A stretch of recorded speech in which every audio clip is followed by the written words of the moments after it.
మరి this is from your కోడలు శ్రేష్ఠ. Live చూస్తున్నారు మరి. She said, I want to hear this from అత్తమ్మ. How did you raise your kids in God and in the right way, including being strict with your kids while loving them?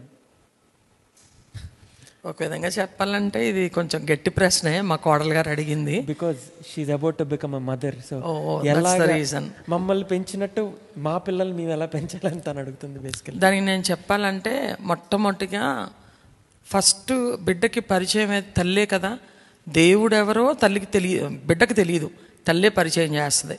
నేను నా బిడ్డల్ని బాగా పెంచుకోగలిగానంటే first మా అమ్మ నన్ను పెంచిన విధానం, తర్వాత దేవుని కృప. అయితే నేను నిజంగానే స్ట్రిక్ట్ మదర్నే. మీకు విషయం తెలియదేమో, ఇప్పటికి కూడా నేను తిట్టడం అంటే అదే, నాకు నచ్చని విషయం ఉంటే మొహం మీద చెప్తాను.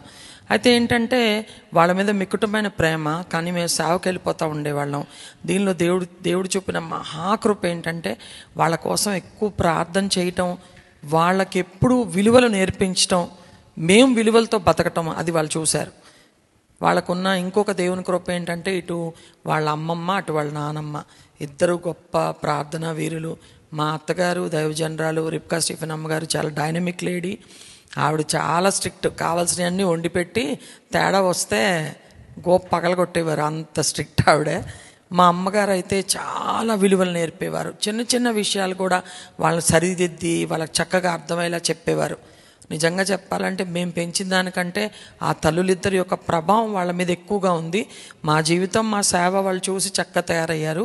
అయితే తల్లిదండ్రులుగా మేము చేసిన ప్రార్థన ఎప్పుడు కూడా మేము ఒకటే అడిగేవాళ్ళం, ప్రభువా నా బిడ్డలు నీ సేవే చేయాలి తండ్రి, వేరొక మార్గాన్ని ఎన్నుకోకూడదు ప్రభువా, ఆత్మలు సంపాదించాలి నాయన. అది మాత్రమే కాకుండా నేను ఇంకొక మాట ఎప్పుడు అడిగేదాన్నమ్మా, వేరు ప్రియుల కన్నా నీ ప్రియుని విశేషం ఏంటి అన్నప్పుడు ప్రియుని గుణలక్షణాలు వివరిస్తూ అడవి వృక్షంలో జల్దర వృక్షం ఎలాగుందో అలాగా పరిశుద్ధుల మధ్యలో నా ప్రియుడు అంత ప్రత్యేకమైన వాడు అన్నప్పుడు అది చదివినప్పుడు నేను అడిగేదాన్ని ప్రభువుని, ప్రభువా నా పిల్లలిద్దరూ అందరిలా ఉండకూడదు, వాళ్ళు ప్రత్యేకంగా పరిశుద్ధంగా పవిత్రంగా మాదిరికరంగా ఉండాలని చెప్పి కన్నీటితో ప్రార్థన చేసేదాన్ని.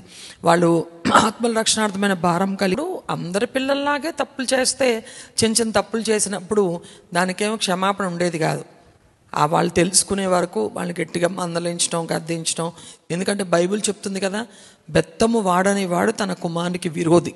కనుక అవసరమైతే మరి ఇప్పుడు సమాజం అంగీకరించట్లేదు, అందుకనే విచ్చలవిడితనం ఎక్కువైపోయింది. ఇప్పుడు తల్లిదండ్రుల మాట వినే పిల్లలు లేకపోవడానికి గల కారణం ఏంటంటే ఖచ్చితంగా చెప్పగలను, పెంపకం లోపం. అందున క్రైస్తవ కుటుంబాల్లో తప్పకుండా పిల్లల్ని ప్రేమతోనూ విలువలతోనూ అవసరమైతే మరి నిజంగా బెత్తం వాడైనా సరే వాళ్ళు చిన్నగా ఉన్నప్పుడే వాళ్ళు సరైన మార్గం నడిపిస్తే పెద్దవాళ్ళు అయినాక త్రోవ తొలగిపోకుండా ఉంటారు. ఇది నేను తల్లులకు చెప్పే సలహా. అబ్సల్యూట్లీ.